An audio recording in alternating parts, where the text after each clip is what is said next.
สวัสดีครับเพื่อนๆมื้อนี้ได้มาจังหันวัดโพธารามบ้านสังแปนตำบลแว้งอำเภอสว่างแดนดินครับจังหวัดสกลนครนี่คืออันทรายครับ ขึ้นลงมากับเหรียญหน่อย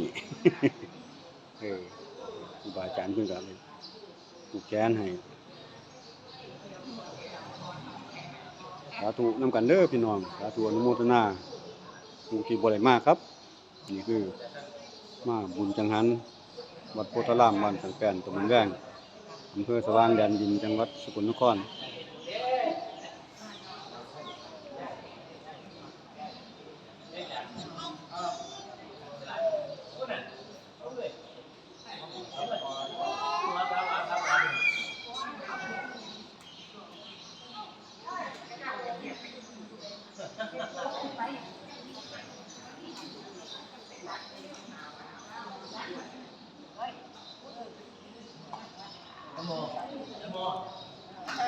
หันหน้ามาสิ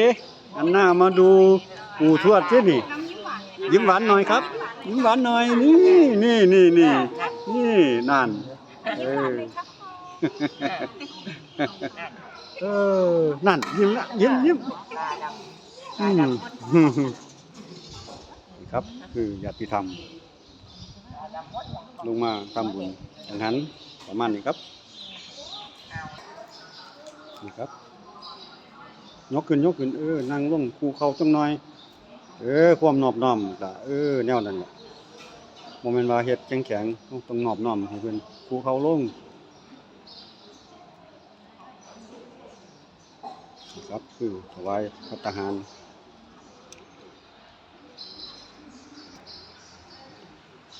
ถวายไปเลย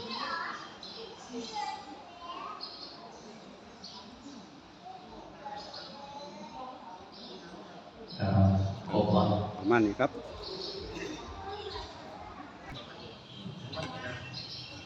เดี๋ยวจังให้ก้อนกันก็ได้จังมาเอาไปให้เน้นหน่อยนะเดี๋ยวเราขอให้ก้อนกันเลยหยอดมาซื้อเราเป่าเอ็ม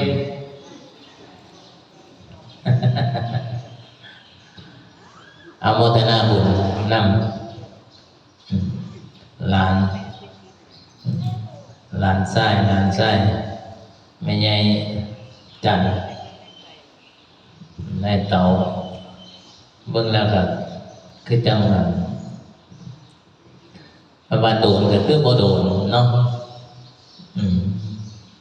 ว่าโดนก็คือบ่โดนเอาไปเอามาทุกอย่างมันเปลี่ยนไปเวลาแต่เราก็ต้องไปตามการเวลาเฮาก็พัฒนาดำรงชีวิตไปอย่างบ่ประมาทอย่างน้อยๆก็ต้องวิธีพูดของเขาคือการทำบุญมันทำบุญตักบาตรมันสังสมความงามความดีเพราะมันจะเป็นที่พึ่งของเราในโลกนี้และโลกหน้า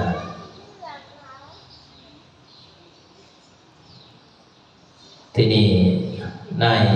เต๋าตะกอนเกิดนั่นได้ลูกแล้วได้เหลนเป็นแม่ดวงได้เหลนนั่นเห็นป่ะสมนี่เกิดมาทดแทนเขาได้แย่ติมเนี่ยนั่งอยู่บนน้ำโม่มันจะตะเบิงเดี๋ยวนิดหน่อยเอากระเท่าไปเนาะเอา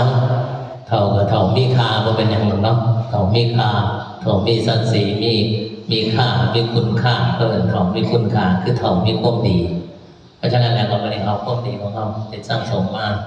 ที่ได้เป็นผู้มีบุญบารมีจะได้ในปัจจุบันนี้ได้พัฒนามีอย่างเขามีการมาทำบุญตักบาตรมารักษาศีลมันก็ได้เพื่อศีลเขาบริสุทธิ์เดียวแล้วถ้าเขาสำรวมกายวาจาใจนอบถวายข้าวปลาอาหารศีลนั้นบริสุทธิ์บุญกุศลเกิดปัญญาเกิดเพราะฉะนั้นเอาความดีความงามส่วนนี้นะอุทิศให้กับผู้เป็นญาติและผู้คนตายแผ่บุญกุศลไปให้กับลูกกับหลานผู้เป็นญาติยะถาวาริวหาปุราปาริปุเรนติสาคลังเอวังเมวังอิโตทินังเปตานังอุปกปาติ เวียจิตังปฏิตังภูมหังจิปะเมวังสมิตตุสัพเพปเรนตุสังกปาจันโทปนาราโสยธามณิโชติราโสยธา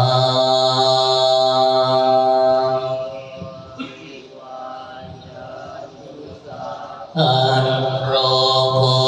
วินาสันตุมาเตปวันวันตารายสุขีทีขายุโกปวะอภิวาเลสเนจังโวธาปัตตานิโนจัตตารโอธรรมาวันทันติอายุวันโนสุขังภะ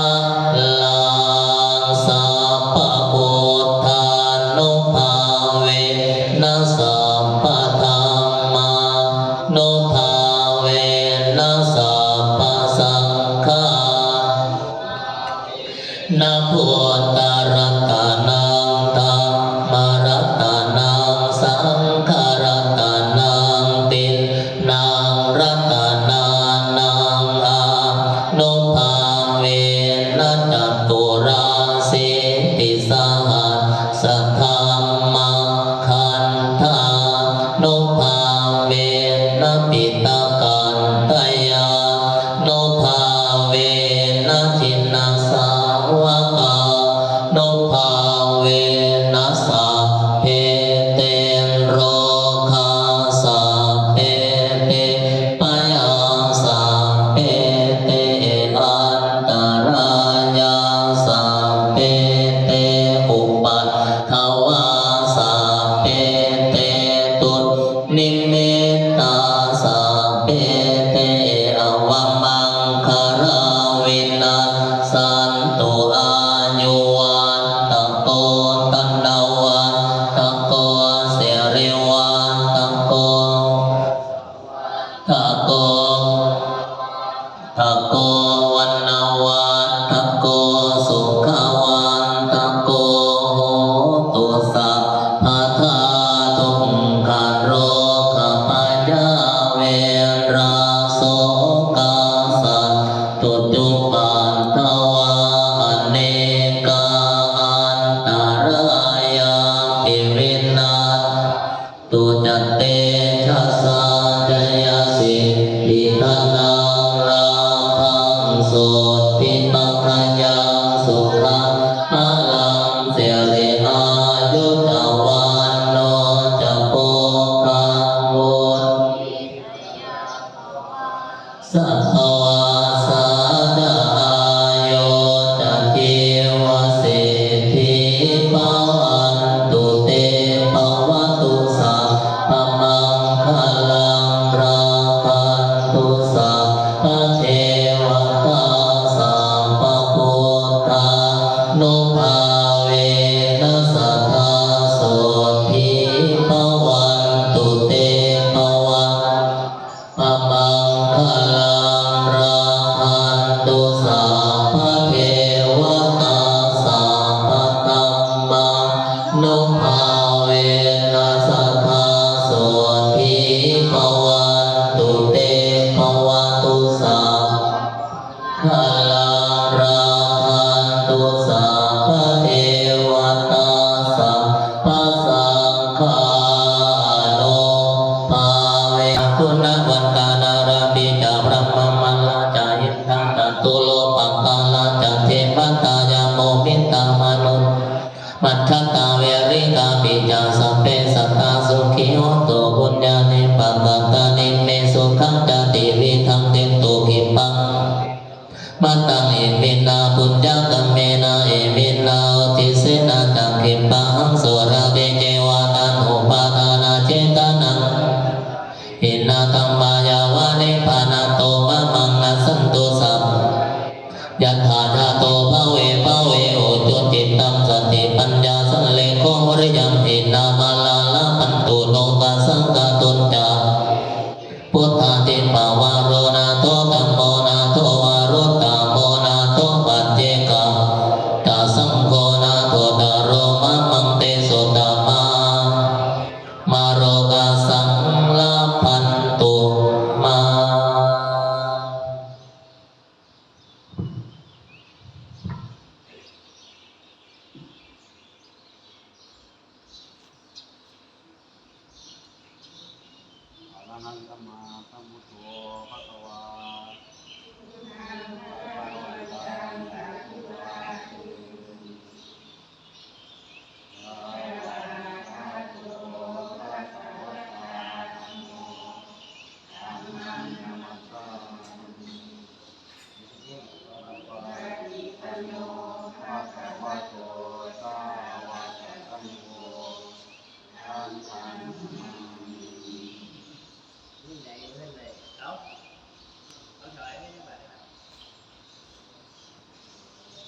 เออ ครับมื้อนี้ก็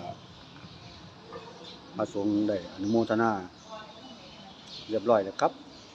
เจรนาอาหารก็เรียบร้อยอนุโมทนาให้อุบาสกอุบาสิกาจบลงครับอนุโมทนานำกันเด้อพี่น้องที่บ่ได้มาสาธุนำกันให้บุญทอกันครับผู้อยู่บ้านนี่คือวัดโพธารามบ้านสันแปนครับคลิปนี้ก็ขอยุติไว้เพียงแค่นี้ครับเอาพอกันคลิปหน้าครับผมขอสวัสดีครับ